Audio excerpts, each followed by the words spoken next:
Odisha education zone रे आपनको स्वागत। आज वीडियो रे आमे आलोचना करिबा ओटीटी 2025 रो किछि गुरुत्वपूर्ण प्रश्न जहाँ परीक्षा रे बारंबार आसी।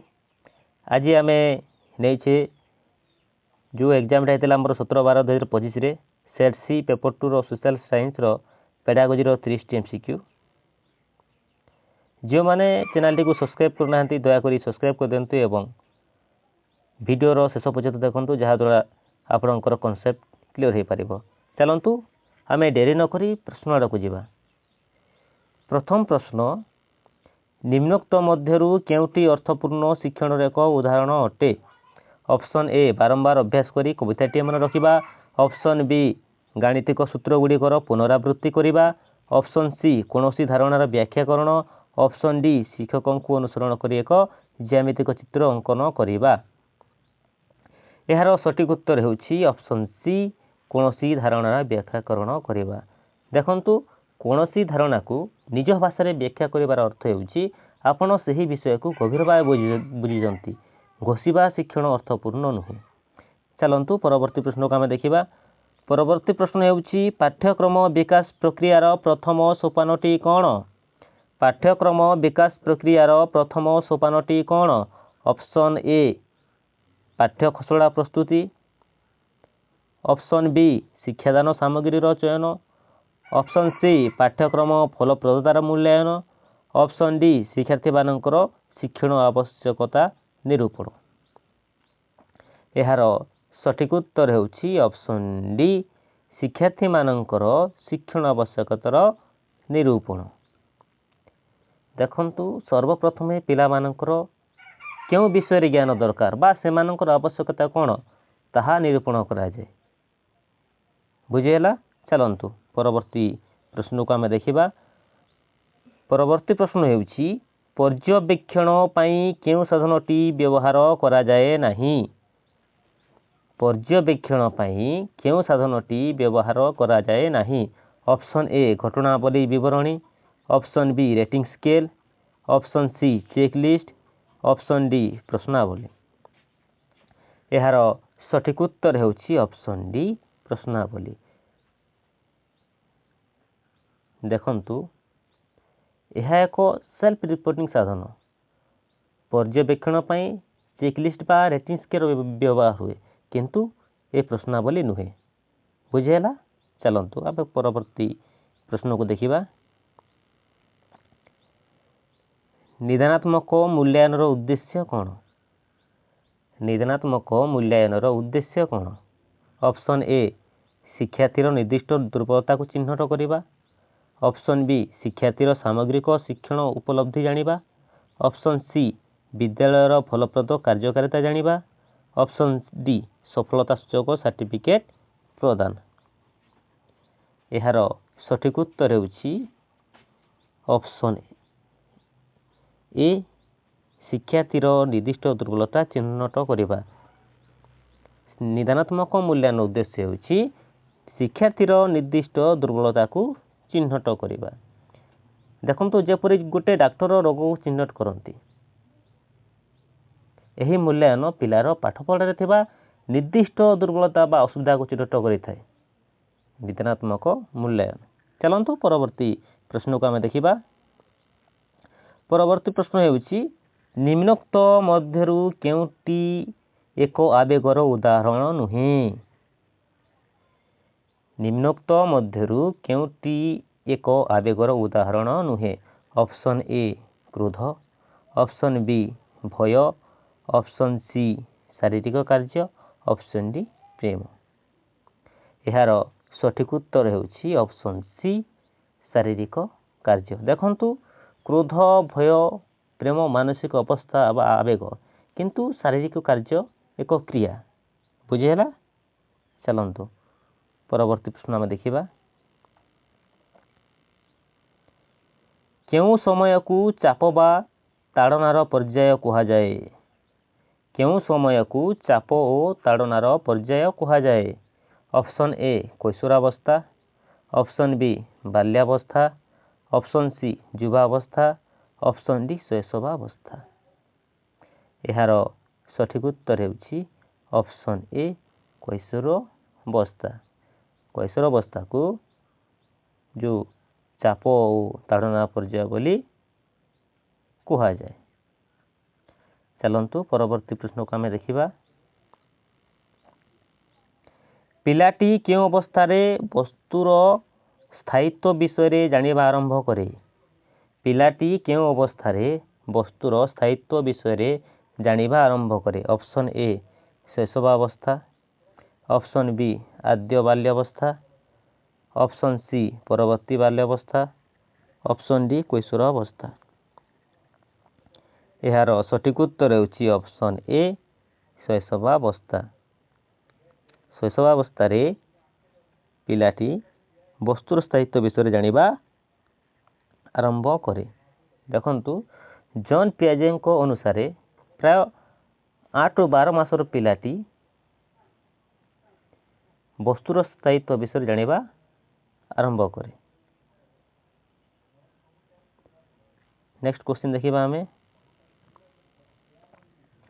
ନିମ୍ନୋକ୍ତ କେଉଁଟି ଅନ୍ତର୍ନିବେଶୀ ଶିକ୍ଷା କ୍ଷେତ୍ରରେ ଅଧିକ ପ୍ରଯୁଜ୍ୟ?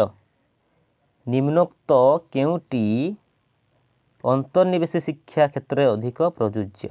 ଅପସନ୍ ଏ ଭିନ୍ନକ୍ଷମ ଶିକ୍ଷାର୍ଥୀଙ୍କ ପାଇଁ ସ୍ୱତନ୍ତ୍ର ବିଦ୍ୟାଳୟ ବ୍ୟବସ୍ଥା, ଅପସନ୍ ବି ଭିନ୍ନତା ଓ ବିବିଧତା ସତ୍ତ୍ୱେ ସମସ୍ତ ଶିକ୍ଷାର୍ଥୀଙ୍କୁ ଗୋଟିଏ ବିଦ୍ୟାଳୟରେ ଶିକ୍ଷାଦାନ କରିବା, ଅପସନ୍ ସି ପିଲାର ସାମର୍ଥ୍ୟ ଅପେକ୍ଷା ଦୁର୍ବଳତା ଉପରେ ଧ୍ୟାନ ଦେବା, ଅପସନ୍ ଡି ସାଧାରଣ ବିଦ୍ୟାଳୟରେ ଭିନ୍ନକ୍ଷମ ପିଲାଙ୍କ ପାଇଁ ଅଲଗା ଶ୍ରେଣୀରେ ଶିକ୍ଷାଦାନ। ଏହାର ସଠିକ ଉତ୍ତର ହେଉଛି ଅପସନ୍ ବି ଭିନ୍ନତା ଓ ବିବିଧତା ସତ୍ତ୍ୱେ ସମସ୍ତ ଶିକ୍ଷାର୍ଥୀଙ୍କୁ ଗୋଟିଏ ବିଦ୍ୟାଳୟରେ ଶିକ୍ଷାଦାନ କରିବା ହେଉଛି ଅନ୍ତର୍ନିବେଶୀ ଶିକ୍ଷାର ଲକ୍ଷ୍ୟ ବା ସେ କ୍ଷେତ୍ରରେ ଅଧିକ ପ୍ରଯୁଜ୍ୟ। ବୁଝିହେଲା? ଦେଖନ୍ତୁ ଅନ୍ତର୍ନିବେଶୀ ଶିକ୍ଷାର ଗୋଟେ ମୂଳ ଲକ୍ଷ୍ୟ ହେଉଛି ଜାତି, ଧର୍ମ, ବର୍ଣ୍ଣ ବା ଶାରୀରିକ ଅକ୍ଷମତା ନିର୍ବିଶେଷରେ ସମସ୍ତଙ୍କୁ ଗୋଟିଏ ବିଦ୍ୟାଳୟରେ ଏକାଠି ଶିକ୍ଷା ଦେବା ହେଉଛି ଅନ୍ତର୍ନିବେଶୀ ଶିକ୍ଷା କ୍ଷେତ୍ରରେ ଅନ୍ତର୍ନିବେଶୀ ଶିକ୍ଷାର ଲକ୍ଷ୍ୟ। ଚାଲନ୍ତୁ ପରବର୍ତ୍ତୀ ପ୍ରଶ୍ନକୁ ଆମେ ଯିବା। ପରବର୍ତ୍ତୀ ପ୍ରଶ୍ନ ହେଉଛି ବହୁବିଧ ବୁଦ୍ଧିତତ୍ତ୍ୱର ପ୍ରବକ୍ତା କିଏ? ବହୁବିଧ ବୁଦ୍ଧିତତ୍ତ୍ୱର ପ୍ରବକ୍ତା କିଏ? Option A Howard Gardner, option B Alfred Binet, option C Jean ପିଆଜେ, ଅପସନ୍ ଡି ଏଲ୍ ଥର୍ଷ୍ଟୋନ୍। ଏହାର ସଠିକ ଉତ୍ତର ହେଉଛି ଅପସନ୍ ଏ ହାୱାର୍ଡ ଗାର୍ଡନର।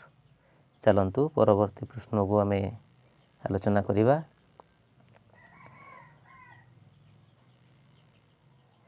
ନିମ୍ନଲିଖିତ ସହଶୈକ୍ଷିକ ପାଠ୍ୟକାର୍ଯ୍ୟ ମଧ୍ୟରୁ କେଉଁଟି ସୃଜନଶୀଳତାର ବିକାଶରେ ସହାୟକ ହୋଇଥାଏ? ନିମ୍ନଲିଖିତ ସହଶୈକ୍ଷିକ ପାଠ୍ୟକାର୍ଯ୍ୟ ମଧ୍ୟରୁ କେଉଁଟି ସୃଜନଶୀଳତାର ବିକାଶରେ ସହାୟକ ହୋଇଥାଏ? ଅପସନ୍ ଏ ଗଳ୍ପ ଲିଖନ, ଅପସନ୍ ବି ଖବରକାଗଜ ପଠନ, ଅପସନ୍ ସି ପାଠାଗାର ପୁସ୍ତକ ପଠନ, ଅପସନ୍ ଡି ଗ୍ରିଡ୍ରେ ଶବ୍ଦ ତିଆରି ଖେଳ ବା କ୍ରସୱାର୍ଡ। ଏହାର ସଠିକ ଉତ୍ତର ହେଉଛି ଅପସନ୍ ଏ ଗଳ୍ପ ଲିଖନ। ଦେଖନ୍ତୁ ନିଜ ମନରୁ ନୂଆ କାହାଣୀ ଲେଖିବା ଦ୍ୱାରା ପିଲାର କଳ୍ପନା ଶକ୍ତି ଓ ସୃଜନଶୀଳତା ବୃଦ୍ଧି ପାଏ। ଚାଲନ୍ତୁ ପରବର୍ତ୍ତୀ ପ୍ରଶ୍ନକୁ ଦେଖିବା। ପରବର୍ତ୍ତୀ ପ୍ରଶ୍ନ ହେଉଛି ନିମ୍ନୋକ୍ତ ମଧ୍ୟରୁ କେଉଁଟି ଗୁଣାତ୍ମକ ଶିକ୍ଷାଦାନରେ ବାଧକ ସାଜିଥାଏ? ଦେଖନ୍ତୁ ନିମ୍ନୋକ୍ତ କେଉଁଟି ଗୁଣାତ୍ମକ ଶିକ୍ଷାଦାନରେ ବାଧକ ସାଜିଥାଏ? ଅପସନ୍ ଏ ପର୍ଯ୍ୟାପ୍ତ ଶିକ୍ଷଣ ସାମଗ୍ରିକ ଉପଲବ୍ଧତା ଓ ସେଗୁଡ଼ିକର ବ୍ୟବହାର, ଅପସନ୍ ବି ବିକଳ୍ପ ଶିକ୍ଷଣ ଅଭିଜ୍ଞତାର ବ୍ୟବହାର, ଅପସନ୍ ସି ଅଧିକ ଶିକ୍ଷାର୍ଥୀ ବିଶିଷ୍ଟ ଏକକ ଶ୍ରେଣୀ, ଅପସନ୍ ଡି ସାମଗ୍ରିକ ଓ ଧାରାବାହିକ ମୂଲ୍ୟାୟନର କାର୍ଯ୍ୟକାରିତା। ଏହାର ସଠିକ ଉତ୍ତର ହେଉଛି ଅପସନ୍ ସି ଅଧିକ ଶିକ୍ଷାର୍ଥୀ ବିଶିଷ୍ଟ ଏକକ ଶ୍ରେଣୀ। ଯଦି ଗୋଟିଏ ଶ୍ରେଣୀରେ ପର୍ଯ୍ୟାପ୍ତ ସଂଖ୍ୟା ଅପେକ୍ଷା ଅଧିକ ପିଲା ରୁହନ୍ତି ତେବେ ଶିକ୍ଷକ ପ୍ରତ୍ୟେକ ପିଲାଙ୍କ ଉପରେ ବ୍ୟକ୍ତିଗତ ଧ୍ୟାନ ଦେଇପାରନ୍ତି ନାହିଁ। ତେଣୁ ଗୁଣାତ୍ମକ ଶିକ୍ଷାଦାନରେ ବାଧକ ଚାଲିଥାଏ। ଏହାର ସଠିକ୍ ଉତ୍ତର ହେଉଛି ଅପସନ୍ ସି, ଅଧିକ ଶିକ୍ଷାର୍ଥୀ ବିଶିଷ୍ଟ ଏକ ଶ୍ରେଣୀ। ଚାଲନ୍ତୁ ପରବର୍ତ୍ତୀ ପ୍ରଶ୍ନକୁ ଆମେ ଆଲୋଚନା କରିବା। ନିରନ୍ତର ଓ ସାମଗ୍ରିକ ମୂଲ୍ୟାୟନ କେଉଁଟା? ଚାରିଟା ଅପସନ୍ ଭିତରୁ ଅପସନ୍ ଏ ଶିକ୍ଷାଦାନ ପଦ୍ଧତି ବଦଳାଇବାରେ ସାହାଯ୍ୟ କରେ। ଏ ନିରନ୍ତର ସାମଗ୍ରିକ ମୂଲ୍ୟାୟନ ଶିକ୍ଷାର୍ଥୀମାନଙ୍କର ଶିକ୍ଷା ଗ୍ରହଣ ସମୟକୁ କମାଇଥାଏ। ଅପସନ୍ ସି ଦେଇଛି ଶିକ୍ଷକମାନଙ୍କର କାର୍ଯ୍ୟଭାର ବଢ଼ାଇଥାଏ। ଅପସନ୍ ଡି ଶିକ୍ଷାର୍ଥୀମାନଙ୍କ ଉପରେ ପରୀକ୍ଷାର ବୋଝ ବଢ଼ାଇଥାଏ। CCE ଅପସନ୍ ଏ ହେଉଛି ଏହାର ସଠିକ୍ ଉତ୍ତର। ଦେଖନ୍ତୁ, ଏହା ଶିକ୍ଷକଙ୍କୁ ପିଲାଙ୍କ ପ୍ରଗତି ଜାଣିବାରେ ଏବଂ ଶିକ୍ଷାଦାନ ପଦ୍ଧତିକୁ ସଂଶୋଧନ କରିବାରେ ସାହାଯ୍ୟ କରେ। ଏହି ନିରନ୍ତର ଓ ସାମଗ୍ରିକ ମୂଲ୍ୟାୟନ। ଚାଲନ୍ତୁ ପରବର୍ତ୍ତୀ ପ୍ରଶ୍ନକୁ ଆମେ ଦେଖିବା। ପରବର୍ତ୍ତୀ ପ୍ରଶ୍ନ ହେଉଛି ଓଡ଼ିଶାର ରାଜଧାନୀ ନାମ ଡେସ୍କ। ଏହା କେଉଁ ପ୍ରକାର ପ୍ରଶ୍ନ? ଓଡ଼ିଶାର ରାଜଧାନୀର ନାମ ଡେସ୍କ। ଏହା କେଉଁ ପ୍ରକାର ପ୍ରଶ୍ନ? ଅପସନ୍ ଏ ସୀମିତ ଉତ୍ତରମୂଳକ, ଅପସନ୍ ବି ସମାପନମୂଳକ, ଅପସନ୍ ସି ମୂଳକ, ଅପସନ୍ ଡି ବହୁ ବିକଳ୍ପମୂଳକ। ଏହାର ସଠିକ୍ ଉତ୍ତର ହେଉଛି ଅପସନ୍ ବି ସମାପନମୂଳକ। ଯେଉଁଥିରେ ଶୂନ୍ୟସ୍ଥାନ ପୂରଣ କରି ବାକ୍ୟଟିକୁ ସମ୍ପୂର୍ଣ୍ଣ କରାଯାଏ ତାକୁ ଆମେ ସମାପନମୂଳକ ପ୍ରଶ୍ନ କହିଥାଉ। ତ ଏଇଟା ବୁଝିପାରିଲେ? ଚାଲନ୍ତୁ ପରବର୍ତ୍ତୀ ପ୍ରଶ୍ନକୁ ଦେଖିବା ଆମେ।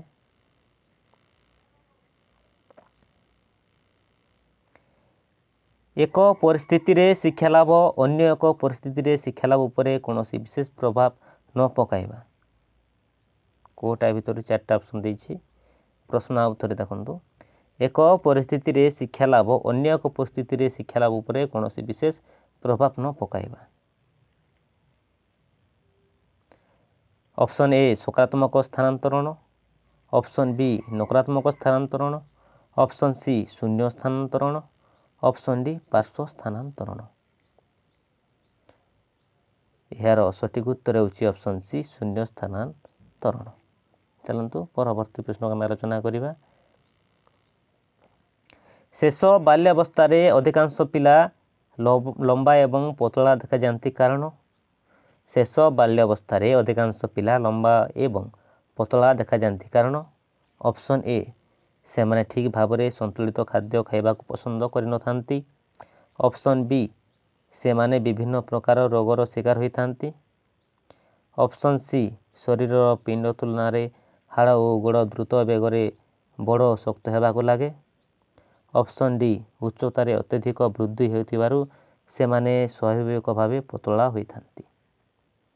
ଏହାର ସଠିକ୍ ଉତ୍ତର ହେଉଛି ଅପସନ୍ ସି ଶରୀରର ପିଣ୍ଡ ତୁଳନାରେ ହାତ ଓ ଗୋଡ଼ ଦ୍ରୁତ ବେଗରେ ବଡ଼ ଓ ଶକ୍ତ ହେବାକୁ ଲାଗେ। ବୁଝିପାରିଲେ? ଦେଖନ୍ତୁ, ଶେଷ ବାଲ୍ୟାବସ୍ଥାରେ କ'ଣ ହୁଏ? ହାତ ଗୋଡ଼ର ହାଡ଼ ଶରୀରର ମଧ୍ୟଭାଗ ତୁଳନାରେ ଅଧିକ ଶୀଘ୍ର ବଢ଼ିଥାଏ।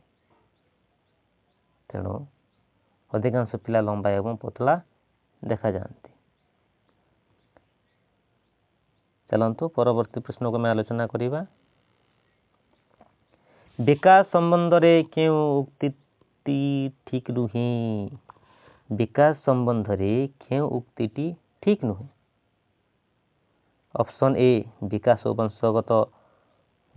ବଂଶଗତ ଓ ପରିବେଶ ପ୍ରଭାବ ଉପରେ ପର୍ଯ୍ୟବେସିତ। ଅପସନ୍ ବି ପ୍ରାଥମିକ ପର୍ଯ୍ୟାୟରେ ବିକାଶ ଅଧିକ ତ୍ୱରାନ୍ୱିତ ହୋଇନଥାଏ। ଅପସନ୍ ସି ବିକାଶ ଏକ ଧାରାବାହିକ ପ୍ରକ୍ରିୟା। ଅପସନ୍ ଡି ପ୍ରତ୍ୟେକ ବ୍ୟକ୍ତିର ବିକାଶ ଧାରା ସ୍ୱତନ୍ତ୍ର। ଏହାର ସଠିକ୍ ଉତ୍ତର ହେଉଛି ଅପସନ୍ ବି ପ୍ରାରମ୍ଭିକ ପର୍ଯ୍ୟାୟରେ ବିକାଶ ଅଧିକ ତ୍ୱରାନ୍ୱିତ ହୋଇନଥାଏ। ବିକାଶ ସମ୍ବନ୍ଧରେ ଏ ଉକ୍ତିଟି ଠିକ୍ ନୁହେଁ। ବାସ୍ତବରେ ଦେଖିବାକୁ ଗଲେ ପ୍ରାଥମିକ ପର୍ଯ୍ୟାୟରେ ବିକାଶର ଗତି ଅତ୍ୟନ୍ତ ଦ୍ରୁତ ଥାଏ। ବୁଝିହେଲା? ଚାଲନ୍ତୁ ଆମେ ପରବର୍ତ୍ତୀ ପ୍ରଶ୍ନକୁ ଆଲୋଚନା କରିବା। पुणी थर कहूँ जो मैंने चैनल को सब्सक्राइब करते दयाकोरी सब्सक्राइब कर दिंतु। निम्नलिखित उक्ति मध्यरु केउटी व्यक्ति विकासर नियम सह संपृक्त। निम्नलिखित उक्ति मध्यरु केउटी व्यक्ति विकासर नियम सह संपृक्त। ऑप्शन ए विकास हेउछि एक परिमाणात्मक। ऑप्शन बी विकास हेउछि केवल गुणात्मक।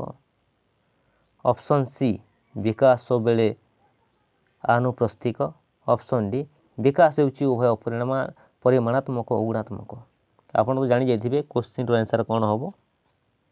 यार सठिक उत्तर हेउछि ऑप्शन डी विकास हेउछि उभय परिमाणात्मक और गुणात्मक। विकास से शरीर में ओजन बढ़िवा सह कार्य करिवार क्षमता मध्य वृद्धि पाई थाए। परिमाणात्मक एवं गुणात्मक बोथ क्वांटिटिव एंड क्वालिटी। चलतु परवर्ती प्रश्न को आम देखा।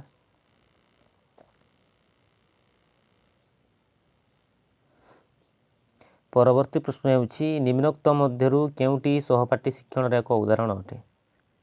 ऑप्शन ए श्रेणी रे पाठ्यपुस्तक पढ़िबा। ऑप्शन बी श्रेणी रे शिक्षकों को सुनिबा। ऑप्शन सी शिक्षकों को सहायता रे दत्त कार्य समाधान करिबा। ऑप्शन डी मानचित्र व्यवहार करी दल रे आलोचना करिबा। एहार सठिक उत्तर हेउछि ऑप्शन डी मानचित्र व्यवहार करी दल रे आलोचना करिबा। चलतु परवर्ती प्रश्न को आम देखा। परवर्ती प्रश्न में आमर जो माध्यम देसी यह होची तुम मान होमवर्क। आपन तो समस्ते जानिथिबे निश्चित भाव में कमेंट बॉक्स रे जणाओ यार उत्तर कौन हम। परवर्ती प्रश्न होची जेतेबेले गोटिए परीक्षण जहाँ मापिबा को चाहूछि ताहा ही मापे ताहाको परीक्षण कौन कहुए। देखंतु आतर प्रश्न जेतेबेले गोटिए परीक्षण जहाँ मापिबा को चाहूछि ताहा ही मापे ताहाको परीक्षण कौन कहुए। ऑप्शन ए वैधता। ऑप्शन बी पूर्वानुमान योग्यता। ऑप्शन सी विश्वसनीयता। ऑप्शन बी व्यवहारिकता। यार सठिक उत्तर होछि ऑप्शन ए वैधता वैलिडिटी जोटा वैलिडिटी। चलतु परवर्ती प्रश्न को आम आलोचना करिबा। उपलब्धि परीक्षण द्वारा निम्न मध्यरु काहाकू आकलन कराए। उपलब्धि परीक्षण द्वारा निम्न मध्यरु काहाकू आकलन कराए।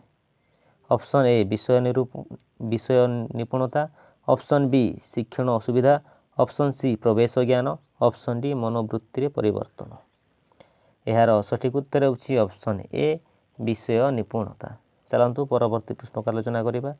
परवर्ती प्रश्न होछि परीक्षण विश्वसनीयता कहले कौन बुझाए। परीक्षण विश्वसनीयता कहले कौन बुझाए। ऑप्शन ए परीक्षण फलाफल स्थिरता। ऑप्शन बी परीक्षण फलाफल अस्थिरता। ऑप्शन सी परीक्षण फलाफल सत्यता। ऑप्शन डी परीक्षण फलाफल पूर्वानुमान योग्यता। यार सठिक उत्तर होछि ऑप्शन ए परीक्षण फलाफल स्थिरता। चलतु परवर्ती प्रश्न को देखा। निम्नलिखित संख्या मानकर मध्यमा केते। निम्नलिखित संख्या मानकर मध्यमा केते आपण समस्त जानिथिबे। आम जहाँ छोट बेलू पढ़ी आसी आप निश्चित भाव में कौन बस जनातु यार उत्तर कौन हम। नेक्स्ट क्वेश्चन देखा। निम्नोक्त मध्यरु केउटी दृश्य श्राव्य सामग्री। निम्नोक्त मध्यरु केउटी दृश्य श्राव्य सामग्री आपण तो जानी पारथिबे यार आंसर कौन हम। यार सठिक उत्तर होछि टेलीविजन जोटा आम देखि पारे और शुणी पारुछु। चलतु परवर्ती प्रश्न को आम आलोचना करिबा। परवर्ती प्रश्न होछि निम्नोक्त मध्यरु केउटी पारंपरिक शिक्षण प्रक्रिया सह संपृक्त ନିମ୍ନୋକ୍ତ ମଧ୍ୟରୁ କେଉଁଟି ପାରମ୍ପରିକ ଶିକ୍ଷଣ ପ୍ରକ୍ରିୟା ସହ ସମ୍ପୃକ୍ତ? ଅପସନ୍ ଏ ଶିକ୍ଷଣ ଓ ଶିକ୍ଷକଙ୍କ ଗୁଣାତ୍ମକ ଶିକ୍ଷାଦାନ ଉପରେ ନିର୍ଭର କରେ। ଅପସନ୍ ବି ଶିକ୍ଷଣ ନିକଟ ପରିବେଶରୁ ଆହରଣ କରୁଥିବା ଅନୁଭୂତି ଉପରେ ନିର୍ଭର କରେ। ଅପସନ୍ ସି ଶିକ୍ଷଣ ପିଲାର ସାମାଜିକ ଓ ସାଂସ୍କୃତିକ ପରିସ୍ଥିତି ଉପରେ ନିର୍ଭର କରେ। ଅପସନ୍ ଡି ଶିକ୍ଷଣ ଓ ଶିକ୍ଷାର୍ଥୀ ସହପାଠୀ ଶିକ୍ଷକ ଓ ପିତାମାତାଙ୍କ ଭାବ ବିନିମୟ ଉପରେ ନିର୍ଭର କରେ। ଏହାର ସଠିକ୍ ଉତ୍ତର ହେଉଛି ଅପସନ୍ ଏ ଶିକ୍ଷଣ ଶିକ୍ଷକଙ୍କ ଗୁଣାତ୍ମକ ଶିକ୍ଷାଦାନ ଉପରେ ନିର୍ଭର କରେ। ଚାଲନ୍ତୁ ଆମେ ପରବର୍ତ୍ତୀ ପ୍ରଶ୍ନକୁ ଦେଖିବା। ପରବର୍ତ୍ତୀ ପ୍ରଶ୍ନ ହେଉଛି ପରବର୍ତ୍ତୀ ବାଲ୍ୟାବସ୍ଥା ସହ ବୌଦ୍ଧିକ ବିକାଶର କେଉଁ ପର୍ଯ୍ୟାୟ ସମ୍ପୃକ୍ତ? ପରବର୍ତ୍ତୀ ବାଲ୍ୟାବସ୍ଥା ସହ ବୌଦ୍ଧିକ ବିକାଶର କେଉଁ ପର୍ଯ୍ୟାୟ ସମ୍ପୃକ୍ତ? ଅପସନ୍ ଏ ସମ୍ବେଦୀକାରକ ପର୍ଯ୍ୟାୟ। ଅପସନ୍ ବି ପ୍ରାକ୍ କାର୍ଯ୍ୟଧର୍ମୀ ପର୍ଯ୍ୟାୟ। ଅପସନ୍ ସି ସ୍ଥୂଳ କାର୍ଯ୍ୟଧର୍ମୀ ପର୍ଯ୍ୟାୟ। ଅପସନ୍ ଡି ବିମୂର୍ତ୍ତ କାର୍ଯ୍ୟଧର୍ମୀ ପର୍ଯ୍ୟାୟ। ଏହାର ସଠିକ୍ ଉତ୍ତର ହେଉଛି ଅପସନ୍ ସି ସ୍ଥୂଳ କାର୍ଯ୍ୟଧର୍ମୀ ପର୍ଯ୍ୟାୟ। ଚାଲନ୍ତୁ ପରବର୍ତ୍ତୀ ପ୍ରଶ୍ନକୁ ଆମେ ଦେଖିବା। ବି.ଏଫ୍. ସ୍କିନର କେଉଁ ଶିକ୍ଷଣ ତତ୍ତ୍ୱ ସହ ସମ୍ପୃକ୍ତ? ଅପସନ୍ ଏ ପ୍ରଚେଷ୍ଟା ଓ ପ୍ରମାଦ। ଅପସନ୍ ବି ଶାସ୍ତ୍ରୀୟ ଅନୁବନ୍ଧନ। ଅପସନ୍ ସି ସାଧନ ଅନୁବନ୍ଧନ। ଅପସନ୍ ଡି ଅନ୍ତର୍ଦୃଷ୍ଟି ଶିକ୍ଷଣ। ଏହାର ସଠିକ୍ ଉତ୍ତର ହେଉଛି ଅପସନ୍ ସି ସାଧନ ଅନୁବନ୍ଧନ। ଚାଲନ୍ତୁ ପରବର୍ତ୍ତୀ ପ୍ରଶ୍ନକୁ ଆମେ ଦେଖିବା। ପରବର୍ତ୍ତୀ ପ୍ରଶ୍ନ ହେଉଛି ମନୋସାମାଜିକ ବିକାଶ ତତ୍ତ୍ୱର ପ୍ରବକ୍ତା କିଏ? Option A Lawrence Kohlberg. Option B Erik Erikson. Option C Jean ପିଆଜେ। Option D Lev Vygotsky. Option A Lawrence Kohlberg. Option B Erik Erikson. Option C Jean ପିଆଜେ। Option D Lev Vygotsky. ଏହାର ସଠିକ୍ ଉତ୍ତର ହେଉଛି ଅପସନ୍ ବି ଏରିକ୍ ଏରିକ୍ସନ୍। ଚାଲନ୍ତୁ ପରବର୍ତ୍ତୀ ପ୍ରଶ୍ନକୁ ଆମେ ଆଲୋଚନା କରିବା। ନିମ୍ନୋକ୍ତ ମଧ୍ୟରୁ କେଉଁଟି ସୃଜନଶୀଳ ଚିନ୍ତନର ଲକ୍ଷଣ ଅଟେ? ଅପସନ୍ ଏ ତାର୍କିକ ଚିନ୍ତାଧାରା। ଅପସନ୍ ବି ତଥ୍ୟଗୁଡ଼ିକୁ ଏକତ୍ର କରି ସମାଧାନ କରିବା। ଅପସନ୍ ସି ବିଭିନ୍ନମୁଖୀ ଚିନ୍ତାଧାରା। ଅପସନ୍ ଡି ବିଶ୍ଳେଷଣାତ୍ମକ ଚିନ୍ତନ। ଏହାର ସଠିକ୍ ଉତ୍ତର ହେଉଛି ଅପସନ୍ ସି ବିଭିନ୍ନମୁଖୀ ଚିନ୍ତାଧାରା। ଚାଲନ୍ତୁ ଶେଷ ପ୍ରଶ୍ନ ଆମେ ଦେଖିବା। ଶେଷ ପ୍ରଶ୍ନ ହେଉଛି କେଉଁଟି ଶିକ୍ଷାଦାନ ପଦ୍ଧତିଟି ଶିକ୍ଷାର୍ଥୀ କେନ୍ଦ୍ରିକ ପନ୍ଥାର ଅନ୍ତର୍ଭୁକ୍ତ ନୁହେଁ? ଏହାର ସଠିକ୍ ଉତ୍ତର ହେଉଛି ଅପସନ୍ ବି ବ୍ୟାଖ୍ୟାନ ପଦ୍ଧତି। ଆପଣ ଏ 30ଟି MCQରୁ କେତେ ନମ୍ବର ଲେଖିଲେ ଉତ୍ତର ନିଶ୍ଚିତ ଭାବରେ କମେଣ୍ଟ ବକ୍ସରେ ଜଣାନ୍ତୁ। ଧନ୍ୟବାଦ।